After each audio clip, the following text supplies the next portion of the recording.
Doctor Santosh Pawar, diabetes reversal क्लिनिकमध्ये तुमचं सर्वांचं स्वागत. आज आत्तापर्यंत आपण डायबिटीजपासून मुक्ती कशी मिळवायची किंवा डायबिटीजचे कॉम्प्लिकेशन हे भरपूर माझे व्हिडिओ बनवलेले आहेत. परंतु मला आज नेहमी असं वाटायचं की ह्या आजाराच्या बाबतीत आपण सतत काहीतरी एखादी माहिती समाजामध्ये द्यावी. त्याचं कारण असं आहे की डायबिटीजमध्ये सर्वात जास्त जर पेशंट सापडत असतील तर ह्या आजारात सापडतात. त्याचं नाव आहे अल्झायमर डिसीज. आता हा अल्झायमर डिसीज याचा व्हिडिओ बनवण्यामागे एक कारण आहे की डायबिटीज पेशंट जर सर्वात जास्त दुःखी असेल तर ह्या अल्झायमर डिसीजमुळे आहे. बघा, डायबिटीज पेशंट हा सतत घरात बसलेला असतो, तो दुःखी असतो, परंतु त्यात अल्झायमर डिसीज जर झाला तर तो जास्त दुःखी असतो. त्याचं कारण असं आहे की डायबिटीज पेशंटमध्ये अल्झायमर डिसीज म्हणजे काही सायंटिस्ट लोकांनी अल्झायमर डिसीजला टाईप 3 डायबिटीस असं सुद्धा म्हटलंय. मग असं का म्हटलंय तर त्याचं कारण असं आहे की डायबिटीज पेशंट मध्ये 65% लोकांना अल्झायमर डिसीज होण्याचे चान्सेस असतात. दुसरी गोष्ट, ज्या लोकांची शुगर सतत वाढलेली असते, म्हणजे एखाद्याला इन्सुलिन चालू आहे, गोळ्या चालू आहेत, आणि तरीसुद्धा ज्यांचं HbA1c जास्त असतं, 7.4 असतं, किंवा फास्टिंग PP ही 50नी 100नी ही जास्त असते, म्हणजे फास्टिंग ही 100 पाहिजे तर 140 असते.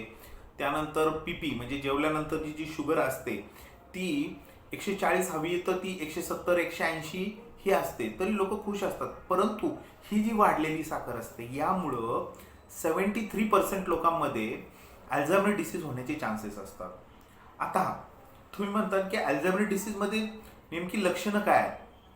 ह्याच्यात 3 प्रकारचे सिम्पटम असतात. 3 प्रकारे सिम्पटम आपण धरू शकतो की जे अर्लियर सिम्पटम असतात. आता अर्लियर सिम्पटममध्ये तो पेशंटला चावी विसरणं, मी एक फळ खाल्लंय 5 मिनिटापूर्वी तर ते मी फळ कोणतं खाल्लंय हे विसरणं, त्यानंतर स्वतःचा चष्मा विसरणं, यासारखी लक्षणं असतात. पण आणि थोडंसं कन्फ्युजन असतं अशा पेशंटमध्ये, सतत कन्फ्युजनमध्ये असतो पेशंट.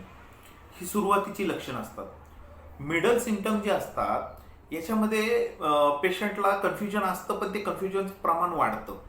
आणि सेकंड गोष्ट काय की पेशंट भाजी मार्केटमध्ये समजा गेला एखाद्या वेळेस, तर आपण भाजी मार्केटमध्ये का आलोय हे त्याला कळत नसतं. त्यानंतर जर तो भाजी मार्केटमध्ये गेला तर त्याला ते लोकेशन नाही कळत की आपण ह्या ठिकाणी का आलोय बाबा, म्हणजे तो लोकेशन सुद्धा विसरतो. आणि थोडीशी डिप्रेशनला सुरुवात झालेली असते. त्याच्यानंतर एक गोष्ट तो पुन्हा पुन्हा बोलत असतो, म्हणजे त्याची शब्दावर कमांड नाही राहत. ह्यासारखी लक्षणे दिसतात. आणि लेट सिम्पटम जे असतात, समजा हा आजार वाढला तर लेट सिम्पटममध्ये काय असतं, सगळ्यात वाईट गोष्ट म्हणजे पेशंटला स्वतःचे डिसिजन नाही घेता येत आणि डिप्रेशन हे प्रमाण खूप वाढलेलं असतं. हा पेशंट सतत डिप्रेशनमध्ये असतो, तो घरातच बसलेला असतो. त्यानंतर ह्या पेशंटला छोटे छोटे आभास व्हायला लागतात, म्हणजे इथं कोणतरी उभा राहिलंय बाबा, माझ्या बाजूला उभा कोणतरी राहिलंय, असे त्याला आभास निर्माण होतात. ही सर्वात म्हणजे त्याच्या दुःखाची घटना असते. आता माझं यातून एकच म्हणायचं, हे का घडतं, म्हणजे डायबिटीस पेशंटमध्येच का घडतं, त्याची 2-3 कारणं मी तुम्हाला थोडक्यात सांगतो. काय असतं की डायबिटीस पेशंटमध्ये ब्रेनमध्ये इन्सुलिन रेझिस्टन्स हा वाढलेला असतो. आणि इन्सुलिन रेझिस्टन्स वाढला का ब्रेनमध्ये जे हिपोकॅम्पल जो एरिया असतो ब्रेनमधला, त्या ठिकाणी इन्सुलिन पोहोचत नाही आणि त्या ठिकाणी इन्सुलिन रेझिस्टन्स निर्माण होतो. इन्सुलिन रेझिस्टन्स निर्माण झाला का त्या ठिकाणी जे काही ग्लुकोज त्या ठिकाणी जायला पाहिजे ते न गेल्यामुळं तिथलच्या सेल त्या सेलला एनर्जी न मिळाल्यामुळं त्या सेलला ॲट्रोपी यायला सुरुवात होते. आणि ॲट्रोपी यायला लागली का अल्झायमर डिसीज व्हायला सुरुवात होते. हे पहिलं कारण आहे. दुसरं कारण, डायबिटीस पेशंटमध्ये जे ब्रेनमध्ये डायबिटीस पेशंटचा जो असतो त्याच्यामध्ये ब्रेनमध्ये जे सर्क्युलेशन व्हायला पाहिजे, ब्लड सर्क्युलेशन, याचं प्रमाण कमी होतं. ही सर्वात महत्त्वाचं कारण आहे. आणि अशा कंडिशनमध्ये त्याचं कन्फ्युजन, मेमरी लॉस यासारखे लक्षणं हे डायबिटीस पेशंटमध्ये दिसत असतात. ओके. त्यानंतर नवीन जे रिसर्च आलाय त्या रिसर्चनुसार की एक सायंटिस्टच्या नवीन रिसर्चनुसार म्हणजे AGEs नावाचं म्हणजे ग्लायकेशन एंड प्रॉडक्ट जे आहे त्याचं प्रमाण वाढलेलं असतं आणि यामुळं ब्रेनला जे ऑक्सिडेशन ट्रेस जो आहे